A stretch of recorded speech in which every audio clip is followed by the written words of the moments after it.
Channel की जो भूमिका रही है तो ठीक को ठीक दिखाया है, जैसा हमने बोला वैसा प्रस्तुत किया है। इसलिए आप काबिल तारीफ हो, धन्यवाद के पात्र हो। हमारा मीडिया, सोशल मीडिया, हमारा मीडिया ये चैनल है, आप इन चैनलों को अपनाइए। सही के साथ है आपका मीडिया और हम इस बात का शुक्रिया अदा करते हैं कि आप लोग सच्चाई के साथ हमारा साथ दे रहे हैं। हम आपको बधाई देते हैं, मुबारकबाद देते हैं इस बात के लिए कि आपने सच के साथ अपने व्यूअर्स को बढ़ाया है, लेकिन आपने सब कर दिखाया है। मुबारकबाद आपको, बधाई। डीपीके मीडिया, किसानों का मीडिया डीपीके, किसानों का मीडिया डीपीके, किसानों का मीडिया डीपीके।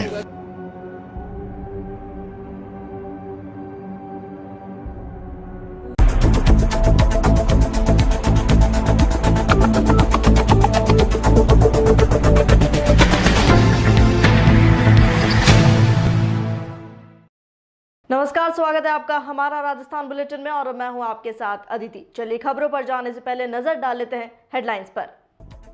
मरु महोत्सव में हुआ म्यूजिकल नाइट, कांग्रेस प्रदेश अध्यक्ष गोविंद सिंह डोटासरा हुए शामिल।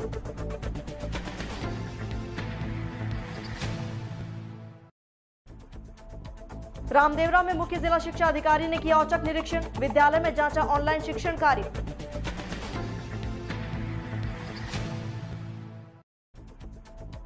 मारोट की पिंकी ने रोशन किया राजस्थान का नाम, जूडो चैंपियनशिप में जीता रजत पदक।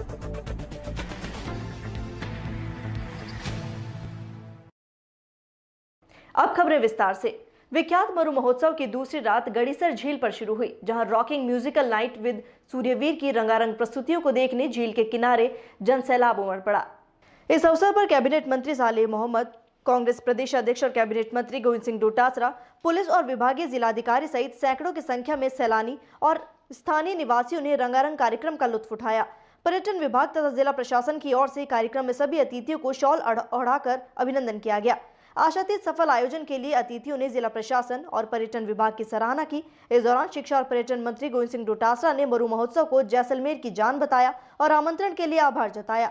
पर्यटन मंत्री ने मरु महोत्सव को बेहतर आयोजन के लिए जिला कलेक्टर आशीष मोदी और जिला पुलिस अधीक्षक डॉक्टर अजय सिंह को साफा बांधकर सम्मानित किया और इसके लिए टीम जैसलमेर की प्रशंसा की। वहीं रॉकस्टार बॉलीवुड सिंगर सूर्यवीर की सांगीतिक प्रस्तुतियों पर तटों पर जमा रसिकों ने भी संगीत की मस्ती में झूमते हुए खासा साथ दिया। तो वहीं मरु महोत्सव की दूसरी रात के कार्यक्रम संपन्न होने के बाद गड़ीसर झील पर आतिशबाजी की गई।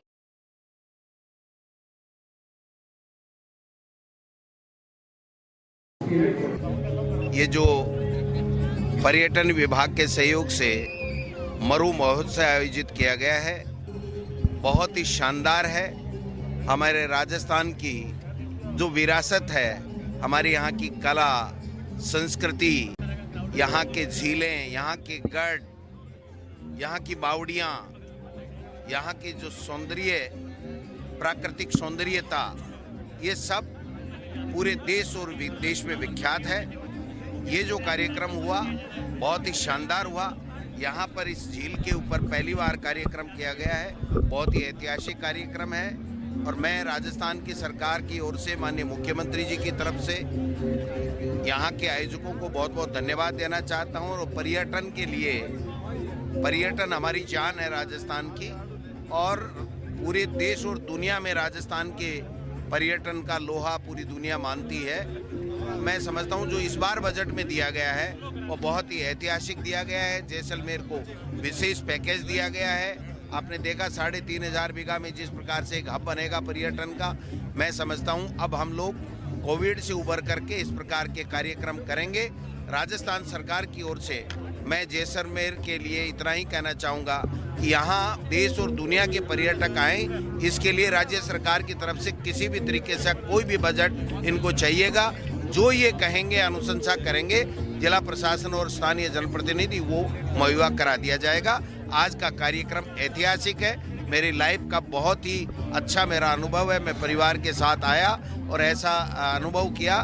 प्रशासनिक स्तर के ऊपर बहुत अच्छे इंतजामात हैं, इसके लिए भी मैं इनको पूरे प्रशासन को धन्यवाद देना चाहता हूँ। तो मैं कोविड के बाद में जो विश्व विख्यात मरु महोत्सव जो दुनिया के अंदर, दुनिया भर के यहाँ का जो महोत्सव भी मनाया जाता है रेगिस्तान के अंदर, जहाँ अलग अलग दुनिया से लोग यहाँ आते हैं। कोविड के बाद में अपने आप में जो एक 4 दिन दिवसीय मेला है, मैं समझता हूँ अपने आप में जिस प्रकार से लोगों में उत्साह दिख रहा है, ये बहुत बड़ा उत्साह है। और ये मरु महोत्सव कोविड के बाद में कराना बहुत ही आवश्यकता, प्रशासन ने बहुत ही अच्छा कदम उठाया है। और मैं देख रहा हूँ कल रात से लगातार जिस प्रकार से पर्यटन और लोग उमड़ रहे हैं, लोगों में जो उत्साह है, ये अपने आप बड़ी बात है। और मैं प्रशासन को बहुत बहुत बधाई देना चाहूँगा कि जो हमारा लोगों ने कि पधारो हमारे देश, उसको बिल्कुल जिस प्रकार से ये काम कर रहे हैं, और इससे पर्यटन जैसलमेर जिले की ओर आगे बढ़ेगा। और आने वाले दिनों में जो हमारा होटल इंडस्ट्री जो पर्यटन से बंद हो गया था, उसको नया खोलने का एक रास्ता मिलेगा। और जिस प्रकार से मुख्यमंत्री जी को बधाई दूंगा कि जो शानदार बजट दिया है, जैसलमेर जिले में फूड पार्क दे दिया, पर्यटन के बढ़ाव के लिए 3500 बीघे के अंदर बहुत बड़ा यहाँ पर रिसोर्ट मोटल बन रहे हैं। तो इस प्रकार से जितना मैं समझता हूँ जैसलमेर की जनता ने चाहा था, उससे भी बढ़ करके जैसलमेर जिले को भी मिला है, राजस्थान को भी सभी वर्गों को खुश रखा है मुख्यमंत्री जी ने। मैं समझता हूँ आने वाले टाइम में राजस्थान का विकास होगा। अच्छा लगा जैसलमेर आके, पहली विजिट है और यहाँ मौसम बहुत अच्छा है, लोग बड़े प्यारे हैं और बहुत प्यार मिल रहा है। आई थिंक यहाँ सब कुछ सोना है, आप भी सोने हो, मैं भी सोना हूँ, नदी भी सोनी है और सब कुछ बहुत सोना है, एकदम बढ़िया। तू जो रूठा तो कौन हंसेगा, तू जो छूटा तो कौन कहेगा, तू ही वजह तेरे बिना बेवजह बेकार हूँ मैं, तेरा यार हूँ मैं। Thank you. खबर कुचामन सिटी से, जहां ग्राम पंचायत खरिया के रामनगर में पशुधन सेवा अभियान शिविर का आयोजन किया गया। विभिन्न प्रकार के जानवरों की चिकित्सा और टीकाकरण किया गया। इस शिविर में 214 जानवरों की चिकित्सा की गई और 20 गाय भैंसों का बांझपन निवारण का उपचार किया। इस अवसर पर कंपाउंडर मुकेश सोकल, धर्मेंद्र सिंह ने पशुपालकों का पूर्ण सहयोग किया और 45 पशुपालकों द्वारा इस शिविर का लाभ लिया गया। इस मौके पर सरपंच देवीलाल दादरवाल ने शिविर के सफल संचालन के लिए पशुपालन विभाग और ग्रामीणों का आभार जताया। खबर जैसलमेर से, जहां विश्व प्रसिद्ध मरु महोत्सव का तीसरा दिन आज डेडांसर मैदान के नाम रहा। सुबह से आरंभ हुए कार्यक्रम में सैलानियों ने विभिन्न प्रतियोगिताओं में साक्षी बन मरु महोत्सव के तीसरे दिन को सफल बनाया। आयोजित हुए कार्यक्रम में जैसलमेर के ग्रामीण अंचलों में रेगिस्तान के जहाज कहे जाने वाले ऊंट के श्रृंगार की प्रतियोगिता का आगाज हुआ, जिसमें सजे धजे ऊंटों ने हिस्सा लिया। इसका पीसीसी चीफ गोविंद सिंह डोटासरा ने ऊंट के श्रृंगारों को देखा और परिणाम दिया। जैसलमेर और सैलानियों के बीच महिला रस्साकसी प्रतियोगिता का भी आयोजन हुआ, जिसमें दोनों ही मुकाबले देशी पर्यटकों ने जीते। पूरे विश्व में केवल जैसलमेर में ही खेले जाने वाले कैमल पोलो रेस का आयोजन किया गया, जिसमें कैमल पोलो एसोसिएशन और बीएसएफ के बीच मुकाबला हुआ। कुल मिलाकर मरु महोत्सव का दूसरा दिन रंग बिरंगी संस्कृति से सराबोर रहा, जहां देशी और विदेशी पर्यटक इन कार्यक्रमों का आनंद लेते दिख रहे हैं। मरु महोत्सव के तीसरे दिन डेडांसर मैदान में रेगिस्तानी जहाज के नाम रहा और ऊंटों के विभिन्न रोचक कार्यक्रमों ने दर्शकों को मंत्रमुग्ध कर दिया।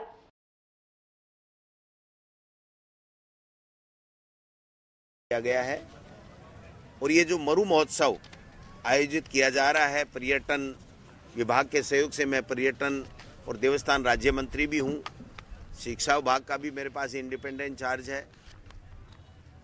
तो जो हम लोग कुछ दिन पहले यहाँ आए थे, हमारी लोकतांत्रिक रूप से चुनी हुई सरकार को जो संकट के बादल मोदी जी की मेहरबानी से ऊपर मंडरा रहे थे, उनको ठीक करने के लिए हम लोग आपके यहाँ पर इस सूर्य नगरी में आए थे, स्वर्ण नगरी जिसको बोल सकते हैं। तो यहाँ से हमें विजय मिली थी। उस वक्त हम लोग नहीं दे पाए थे। आज हमारे मंत्री जी अजय माकन जी, हमारे अखिल भारतीय कांग्रेस कमेटी के महासचिव जी आए हुए हैं। जो मरु महोत्सव जिस प्रकार से आयोजित किया जा रहा है, मैं इसके लिए तमाम जिला कलेक्टर, एसपी, हमारे संभागीय आयुक्त, तमाम अधिकारी, हमारे नेता, जनप्रतिनिधि, आप सब मीडिया के बंधु, तमाम लोगों को धन्यवाद देना चाहता हूं कि इतना शानदार कार्यक्रम हुआ। और पहली बार मुझे बताया गया कि अलग अलग झील के ऊपर अलग कार्यक्रम, रात को हम सब लोग थे, स्टेडियम में अलग, आज यहाँ पर हम यहाँ बैठे हैं आपके सामने, कार्यक्रम हो रहे हैं। आप देखो कितने लोग थे, परसों कितने लोग थे, मुझे माकन साहब बता रहे थे कि हजारों लोग वहाँ पर थे। रात को कितना शानदार कार्यक्रम हुआ। आज और कल 2 दिन लोग यहाँ के जो लोकल कलाकार हैं, जिनको किसी को पद्म भूषण है, किसी को दूसरे अवार्ड मिले हुए हैं, देश और दुनिया में उनकी ख्याति है, उनका नाम है, उनको सुनने के लिए लोग बेताब रहते हैं। तो मैं समझता हूँ उनके लिए कार्यक्रम है। एक्चुअली इस डेजर्ट फेस्टिवल के लिए I think Jaisalmer is incredibly different. क्योंकि यहाँ पे कल्चर को बहुत प्रिजर्व करके रखा जाता है। मतलब बाकी सिटीज़ में यूजुअली कल्चर को बहुत मॉडर्नाइज कर दिया है, यहाँ पे रिच रॉ कल्चर मिलेगा। एंड बिसाइड्स दिस, जैसे मैं यहाँ पे रह रही हूँ इनफैक्ट 2-3 महीनों से, आई थिंक बहुत कुछ है यहाँ एक्सप्लोर करने के लिए। ये तो बहुत ही अच्छा है। आई मीन यहाँ पे एक्चुअली यहाँ पे हर छोटी छोटी इवेंट्स में लोकलाइट्स का बहुत अच्छा कंट्रीब्यूशन है। एंड उन्होंने एक्चुअली हम एज टूरिस्ट वो अपने घर हमको इनवाइट कर रहे हैं, अपने घर बुला के हमें खाना खिला रहे हैं, अपनी कहानियाँ बता रहे हैं। तो एक लोकल इंटरेक्शन है, ऐसा नहीं है कि हमें सिर्फ इवेंट्स में कुछ देखने को मिल रहा है, लोकलाइट्स के साथ 1-to-1 इंटरेक्शन है। तो बहुत रिलैक्सिंग था। कोविड तो खैर लॉकडाउन बहुत मुश्किल था हम सबके लिए, तो आई थिंक ये बेस्ट टाइम था अपने आप को बाहर निकालने का, एक्सप्लोर करने का, और इससे अच्छा तो कुछ हो ही नहीं सकता था। निशा गोस्वामी है, मैं जोधपुर से हूँ और हम लोग स्पेशली डेजर्ट फेस्टिवल के लिए आए थे यहाँ पे। तो जब हम लोग यहाँ पे आए हमको ऐसा कुछ पता नहीं था कि हम लोग पार्टिसिपेट कर सकते हैं ऐसे सब इवेंट्स में, बट व्हेन वी केम हमको बताया, हमने पार्टिसिपेट किया और बहुत मज़ा आया। It was really fun. बिल्कुल बहुत अच्छा लगा। आफ्टर कोविड बहुत अच्छा रिलैक्सेशन, बहुत अच्छा वेकेशन है एंड ये और ज़्यादा होना चाहिए। This is really fun. मुझे बहुत अच्छा लग रहा है आज, क्योंकि पहली बार मतलब मैंने टूरिस्ट के साथ पहली बार ऐसा एक कॉम्पिटिशन किया है। और स्पेशली बात ये है कि सब लोग मिल के सब लोग अच्छे से ना गेम खेल रहे हैं, सब लोग आराम से शोर मचा के कर रहे हैं कि दम लगाना है, हमें लड़ना है एंड तक। तो ये बहुत अच्छी बात है कि हम लोग सब लोग साथ में, हम लोग सबके साथ में अच्छे से गेम खेल रहे हैं। और इवन फॉरेनर जो थी हमारे साथ बहुत अच्छे से उन्होंने भी साथ दिया है हमारा। जैसलमेर अभी हमने 2 दिन देखा है एंड अभी तक मुझे बहुत अच्छा लगा है। मतलब एकदम सब लोग येलो जो इसकी क्या बोलते हैं इम्पोर्टेंस है इस मॉन्यूमेंट्स की और इन सब की, ये सब मुझे बहुत अच्छा लगा है और मैं अभी 2-3 दिन के लिए और एक्सप्लोर करूँगी। कोविड के कारण पहले तो हमें बहुत ही एक 10-12 दिन पहले ही हमें इसकी परमिशन मिली और इसमें हमारे जिला कलेक्टर साहब के कुशल नेतृत्व में जिला प्रशासन की पूरी टीम और उसके साथ साथ यहाँ के जैसलमेर के स्थानीय लोग जो है उन सब के सहयोग से ये मेला हमने बहुत अच्छे तरीके से ऑर्गेनाइज कराया। और मेले के आज 3रा दिन है और यहाँ डेडास स्टेडियम में अभी जो मैच चल रहे हैं इसमें दर्शकों में अच्छा खासा उत्साह है और एक सफल मेले का हम आयोजन करा। यहाँ टूरिस्ट में तो कोविड के कारण इंटरनेशनल टूरिस्ट हमारे यहाँ जैसलमेर में इस बार कम देखने को मिले। दूसरे राज्यों से काफ़ी टूरिस्ट आए हैं इसमें। और आज यहाँ जो मैच हो रहे हैं डेडांसर में, इसमें हम सुबह जो है हमारा एक तो कैमल डेकोरेशन जो शो था और उसके बाद में हमने इसमें रस्साकसी का भी किया था। और यहाँ पे अभी जो कैमल का ये पोलो चल रहा है और इसके अलावा आगे हमारा कैमल टैटू शो और कबड्डी का मैच जो है अभी इसी स्टेडियम में भी होगा। तो ओवरऑल जो है बहुत शानदार हुआ था। आज इस प्रोग्राम में हमारे माननीय पर्यटन मंत्री और शिक्षा मंत्री श्री गोविंद सिंह डोटासरा जी पधारे थे, उनके साथ सुखराम जी पर्यावरण एवं वन मंत्री और श्री साले मोहम्मद जी पधारे थे, तो उन्होंने भी इसकी सराहना की। खबर बीकानेर से, जहां कोलायत के निकटवर्ती गांव झज्जू में देवकी नंदन गौशाला में आज वार्ड पंचों द्वारा निरीक्षण किया गया। इस दौरान मौजूद ग्राम वासियों और वार्ड पंचों ने गायों को गुड़ और चारा खिलाया। इस अवसर पर शिक्षाविद कृष्णाराम काटिया ने गायों की छाया की व्यवस्था के लिए छपरा बनाने के संसाधन उपलब्ध कराने की घोषणा की। साथ ही वार्ड पंच बिहारी लाल पुरोहित ने छपरा बनाने के लिए खीप उपलब्ध करवाने की बात कही।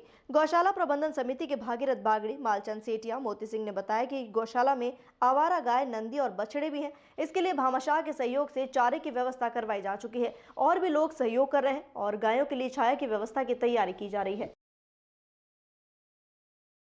खबर जैसलमेर से, जहां आज मुख्य जिला शिक्षा अधिकारी ने राजकीय उच्च माध्यमिक विद्यालय रामदेवरा का निरीक्षण किया। आईसीटी लैब का निरीक्षण कर प्रोजेक्टर पर ऑनलाइन कक्षा शिक्षण कार्य को देखा।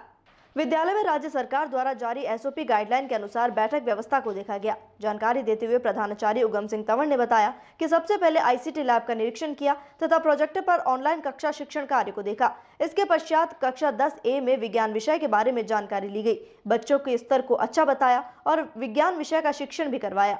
विद्यालय में चल रहे भवन निर्माण कार्य को भी देखा और तत्काल जेईएन से बात कर गुणवत्ता सुधारने के दिशा निर्देश दिए। इसी प्रकार कश्मीर कैंपस का अवलोकन किया। इस कैंपस में लगे हुए वृक्षों को देखकर और पानी के संरक्षण को देखकर प्रसन्नता व्यक्त की। विज्ञान संकाय में पढ़ने वालों से प्रायोगिक कार्य के बारे में जानकारी प्राप्त की और समग्र रूप से विद्यालय व्यवस्था को उत्तम बताया और लगातार बनाए रखने हेतु निर्देश दिए। खबर मारोड से, जहां नेपाल काठमांडू में 15 से 21 फरवरी तक आयोजित अंतर्राष्ट्रीय इंडो नेपाल जूडो चैंपियनशिप प्रतियोगिता में बेंगू की बेटी और मारोड की दोहती पिंकी राव ने रजत पदक हासिल किया। पिंकी ने अपने गांव बेंगू, ननिहाल, मारोड सहित राजस्थान का नाम रोशन किया है। निर्मला देवी रामप्रसाद राव की 22 वर्षीय पुत्री पिंकी राव वर्तमान में भीलवाड़ा में रहकर लखनऊ यूनिवर्सिटी से बीएड और एमए फाइनल वर्ष की छात्रा है। पिंकी राव ने बचपन में अपने नाना नाथूलाल राव, नानी कलावती देवी राव के यहाँ ननिहाल में रहकर पढ़ाई की थी। पिंकी राव ने हाल ही में यूथ एशियन फेडरेशन के तत्वाधान में हुई चैंपियनशिप प्रतियोगिता में भाग लेकर टीम इंडिया की ओर से जूडो में 48 किलो वजन में शानदार प्रदर्शन कर रजत पदक हासिल किया है। चैंपियनशिप में राजस्थान के बीकानेर से अशोक गोदारा ने 66 किलो तथा बेंगू से पिंकी राव ने शानदार प्रदर्शन किया। अशोक ने स्वर्ण पदक और पिंकी राव ने रजत पदक प्राप्त किया। पिंकी ने बताया कि उन्हें बचपन से ही जूडो का शौक था। ननिहाल मारोड में 3 साल निकाले और अपने गांव बेगू में कक्षा 9 से 11वीं तक पढ़ाई के दौरान ही जूडो का प्रशिक्षण लेना प्रारंभ कर दिया था।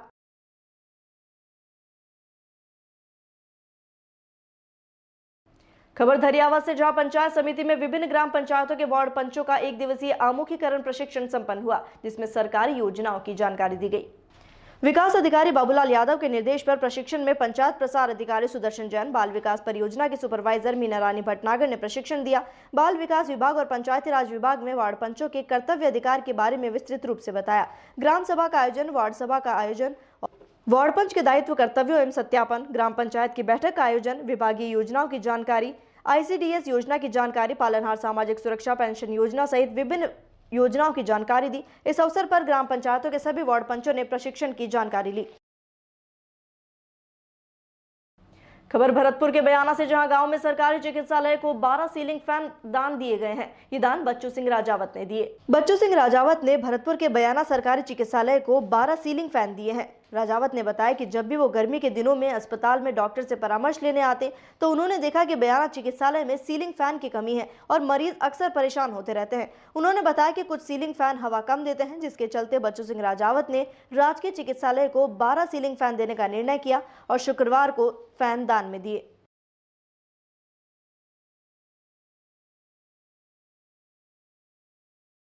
हमारे मरीज महाना CHC के रेफरल हॉस्पिटल के मरीजों के लिए दान दिए गए हैं।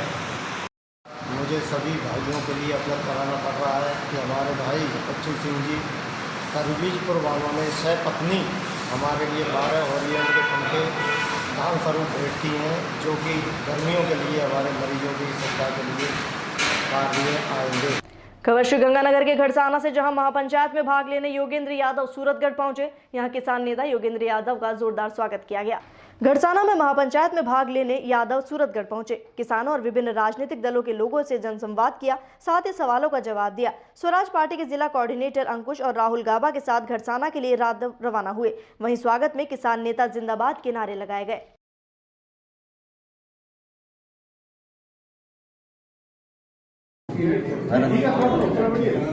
यादव जी, जो किसान आंदोलन चल रहा है, यहाँ पर पहुंचे हैं, तो किसान आंदोलन को क्या फैलाने की कोशिश की जा रही है? क्योंकि दिल्ली में किसानों का आंदोलन महीनों से चल रहा था, लेकिन सरकार से मस नहीं हो रही है, तो आपको क्या लग रहा है कि इसको फैलाने से कोई सरकार पर असर पड़ेगा? मैं समझता हूं किसान आंदोलन को फैलाने की सबसे ज्यादा कोशिश तो सरकार ने खुद की है और मैं बड़ा धन्यवाद करना चाहता हूं। सरकार ने जब इस आंदोलन का दमन करने की कोशिश की, गाजीपुर में इस आंदोलन को खत्म करने की कोशिश की, उससे ये आंदोलन दबने की बजाय और फैल गया। जिस तरह की महापंचायतें हो रही हैं राजस्थान में, कल करीरी की तस्वीरें आपने देखी होंगी, आज गड़साना में जिस तरह की महापंचायतें हो रही हैं, मुझे तो लगता है कि आंदोलन में सबसे शुरू में डंडा पकड़ा था पंजाब ने, फिर हरियाणा ने उस डंडी को थामा और अब मुझे विश्वास हो रहा है कि ये अब राजस्थान अग्रणी प्रदेश इसमें बनेगा। ये आंदोलन देश भर में फैल रहा है। सच ये है कि ये कानून मर चुके हैं और सरकार जानती है कि मर चुके हैं। अब बस दिक्कत सिर्फ यही है कि रस्सी जल गई है मगर बल नहीं गया। तो अब मर तो गए हैं, डेथ सर्टिफिकेट देने से इनकार कर रही है सरकार, लेकिन किसान डटे हुए हैं, अडिग हैं, आंदोलन का विस्तार हो रहा है। आने वाले दिनों और इसी के साथ फिलहाल हमारा राजस्थान बुलेटिन में इतना ही। देश और दुनिया की तमाम खबरों के लिए बने रहिए DPK न्यूज के साथ। नमस्कार।